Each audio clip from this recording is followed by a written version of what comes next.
Hey everyone, and welcome back to the channel. Today, we're diving into the awesome world of simple machines, and trust me, it's going to be a lot of fun.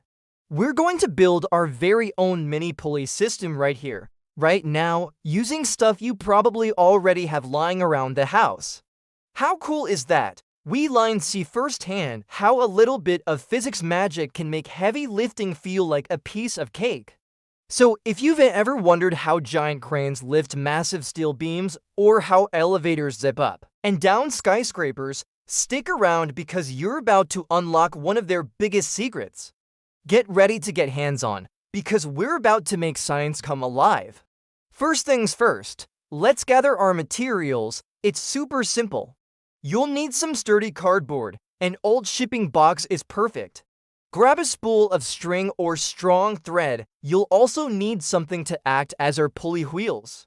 I'm using these small thread spools, but bottle caps with a hole punched through the center work great too. We'll need a few rods to hold our pulleys, so grab some pencils, skewers, or even chopsticks. And finally, we need something to lift.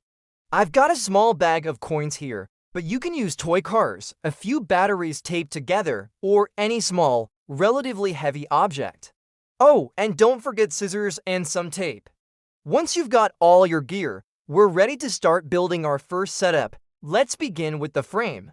Take a decent-sized piece of cardboard and fold it into a stable, three-dimensional shape. I'm making a simple rectangular arch like a doorway. This will be the support structure for our pulley. Make sure it's tall enough to give your weight some room to be lifted. Use tape to secure the corners and make it nice and sturdy. We don't want it collapsing mid-experiment, right? A solid foundation is key, not just in engineering, but in our little DIY project too. There's a nice, strong frame. Now for the exciting part, adding the pulley. This is where the magic starts. We're going to create a single fixed pulley. Take one of your pencils or skewers and poke it through the top of your cardboard arch. This will be the axle for our pulley wheel. Now slide one of your spools or bottle caps onto the pencil. Make sure it can spin freely. If it's a bit stuck, you might need to widen the hole slightly. A freely spinning wheel is crucial for a good pulley system. This single, stationary wheel is what we call a fixed pulley because it doesn't move up or down. It just spins in place. It's the simplest type of pulley, but you'll soon see how useful it is.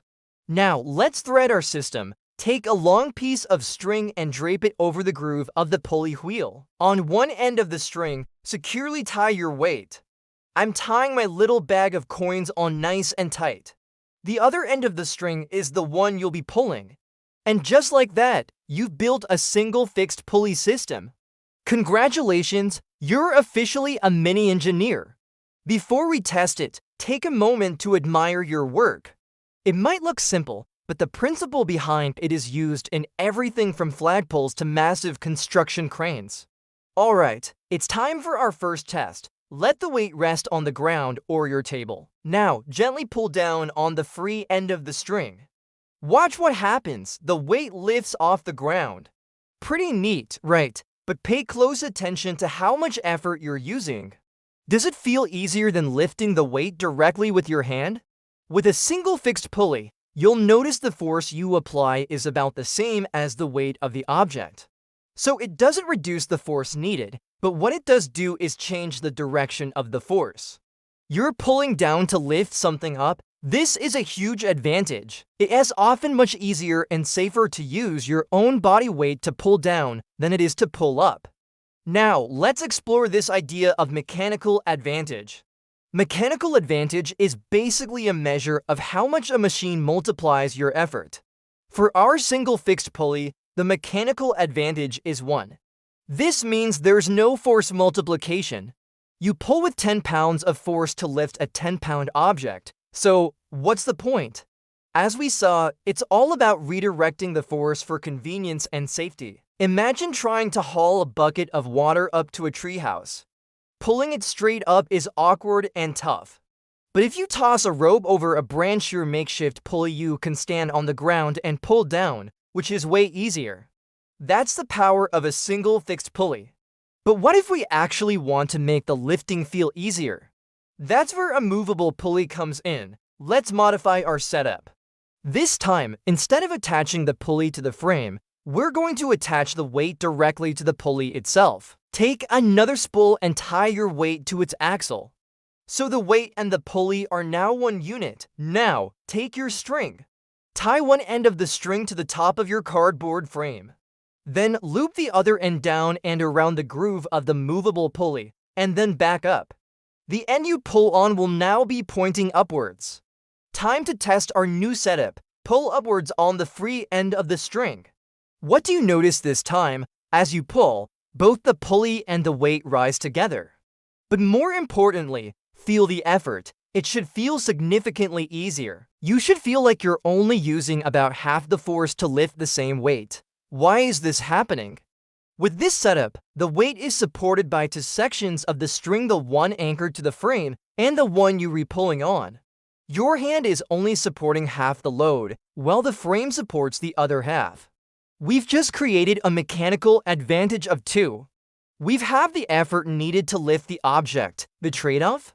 You have to pull the string twice the distance to lift the weight a certain height, but the reduced effort is often well worth it. Now, let's get really ambitious and combine what we've learned. We're going to build a compound pulley system, also known as a block and tackle. This is where things get really powerful. We lines use one fixed pulley at the top of our frame and one movable pulley attached to our weight. First, set up your fixed pulley on the frame just like we did in the beginning. Next, prepare your movable pulley with the weight attached. Now for the threading, which is the crucial part. Tie the end of your string to the frame, just like we did for the single movable pulley. Then loop the string down and around the movable pulley.